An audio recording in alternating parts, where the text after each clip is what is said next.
तो उम्मीद है अभी तक मैं अपने भूल भुलैया 3 तो देख ही लिया होगा, जिसे देखने में आपको मज़ा तो बहुत आया होगा।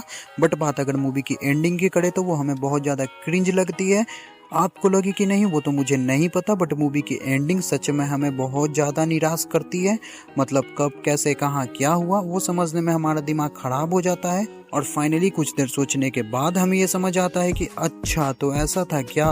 मतलब पूरी मूवी में हमें घुमाया जाता है कि देवेंद्र नाथ का फिर से जन्म हुआ है रूबाबा बनकर मंजुलिका को ख़त्म करने के लिए, जो कि इस मूवी की चुड़ैल है। और फिर मूवी के एंडिंग में हमें पता चलता है कि मंजुलिका नाम की तो कोई चुड़ैल है ही नहीं, यहाँ तो देवेंद्र नाथ खुद ही कबड्डी खेल रहा था मंजुलिका बनकर। मतलब ट्विस्ट का तो समझ में आता है कि मूवी के मेकर्स हमें मूवी के एंडिंग में एक बहुत तगड़ा झटका देना चाहते थे कि भाई साहब ये कैसे हो गया, जो कि हमें फील भी होता है। एक समय के लिए मूवी के एंडिंग में खो से जाते हैं कि भाई साहब ये कैसे हो गया, मतलब इतना बड़ा ट्विस्ट, मान गए भाई साहब। बट साथ में कुछ ही देर में हमें ये समझ आ जाता है कि ट्विस्ट के चक्कर में मूवी के मेकर्स ने मूवी में बहुत सारी गलती की है, जिसमें से सबसे बड़ी गलती तो यही है कि मूवी में हमें 2 कमरों को दिखाया जाता है, जिसमें से एक कमरा में तो सच में आत्मा होता है और दूसरा वाला फेक होता है। एक कमरे को बस लोगों को गुमराह करने के लिए उस कमरे के बाहर भैरव कवच का घेरा किया जाता है, ताकि लोगों को लगे कि इसी कमरे में मंजुलिका को बंद किया गया है, जो कि रूह बाबा और बाकी फैमिली के हवेली में आने से पहले ही खुला हुआ रहता है, जैसा कि छोटा पंडित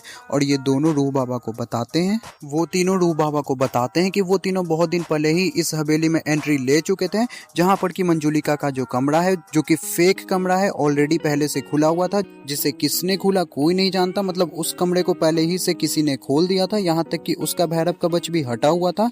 बट किसी को शक ना हो इसीलिए छोटा पंडित और उसके साथ ही इस कमरे को फिर से पहले जैसे ही बंद कर देते हैं और भैरव कवच को भी पहले जैसा ही कर देते हैं, ताकि किसी को शक ना हो। मतलब कुल मिलाकर ये वाला कमरा पहले ही खुल चुका होता है, जिसमें कि आत्मा होता भी नहीं है। ये एक फेक कमरा होता है लोगों को देवेंद्र नाथ की सच्चाई से दूर रखने के लिए। आत्मा वाला असली कमरा तो छुपा हुआ होता है, जिसे ऑफ कोर्स इस पंडित ने छुपाया होगा, ताकि किसी को इस कमरे के बारे में पता ही न चले। और यहीं पर मूवी में हमें एक बहुत बड़ा मिस्टेक देखने को मिल जाता है कि अगर ये कमरा फेक था, इसमें आत्मा था ही नहीं, तो इतने दिनों से हवेली में जो कांड हो रहा था, जैसे विद्या बालन का मंजुलिका जैसा बिहेव करना, वो सब कर कौन रहा था, वो सब उनसे करा कौन रहा था। मतलब देवेंद्र नाथ वाला कमरा तो बाद में खुलता है, जिसे विद्या बालन काफी चालाकी से खुलवाती है, क्योंकि उनके अंदर देवेंद्र नाथ का आत्मा होता है मूवी की स्टोरी के हिसाब से।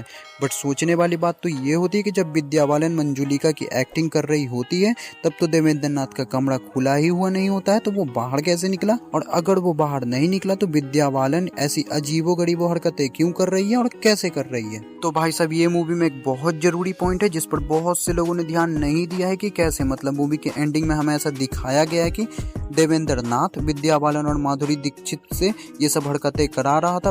बट जब वो ये सब हरकतें इनसे करा रहा था, तब तो उसका कमरा खुला ही हुआ नहीं था, तो उसका आत्मा इस कमरे से बाहर कैसे आया। और अगर उसका आत्मा इस कमरे से बाहर तब आया जब रूह बाबा इस कमरे को खोलते हैं, तो इतने दिनों से विद्या बालन मूवी में जो मंजुलिका जैसे हरकतें कर रही थी, वो कैसे कर पा रही थी, क्योंकि तब तो देवेंद्र नाथ का कमरा बंद था, वो खुला ही हुआ नहीं था, उसका भैरव कवच भी बिल्कुल पहले ही जैसा था। तो इसके लिए मैंने मूवी को काफ़ी ध्यान से देखा, बट मुझे तो इसका जवाब नहीं मिला। अगर आपने मूवी देखी है तो प्लीज़ अगर आपको मेरे इस सवाल का जवाब मिल जाए तो मुझे कमेंट बॉक्स में बताना ना भूलें। नेक्स्ट, मूवी के स्टार्टिंग में ही ये पंडित कंफर्म कर देता है कि देवेंद्र नाथ का ही पूर्ण जन्म हुआ है मंजुलिका का अंत के लिए। ऐसा भविष्यवाणी उसके पूर्वज ने पहले ही कर दिया है कि कोई राजघराने से ही पूर्ण जन्म लेकर आएगा मंजुलिका का अंत करने के लिए। बट मूवी की एंडिंग में पंडित जी भी तुरंत पलट जाते हैं कि नहीं, दोबारा जन्म देवेंद्र नाथ का नहीं बल्कि मंजुलिका और अंजुलिका का हुआ है देवेंद्र नाथ का अंत करने के लिए। मतलब क्या हो रहा है भाई, ये भाई साहब मूवी में सिचुएशन के हिसाब से अलग अलग बात बोलते हैं, तो फिर कौन सा भविष्यवाणी था, कैसा भविष्यवाणी था, अगर इनको कुछ पता ही नहीं था तो इसमें गलती इस बंदे की भी नहीं है। वो इस मूवी में बस वही कर रहा था जो कि उसे करने के लिए कहा गया होगा। बाकी मूवी की स्टोरी लिखने वाले को 21 तोपों की सलामी तो बनती है। बाकी आप अपना बताएं, अगर आपने मूवी देखी है तो आपको मूवी कैसी लगी। मिलते हैं किसी नेक्स्ट वीडियो में। वीडियो अच्छा लगा तो वीडियो को लाइक करें, वीडियो कैसी लगी कमेंट करें, चैनल को सब्सक्राइब करें। बाय।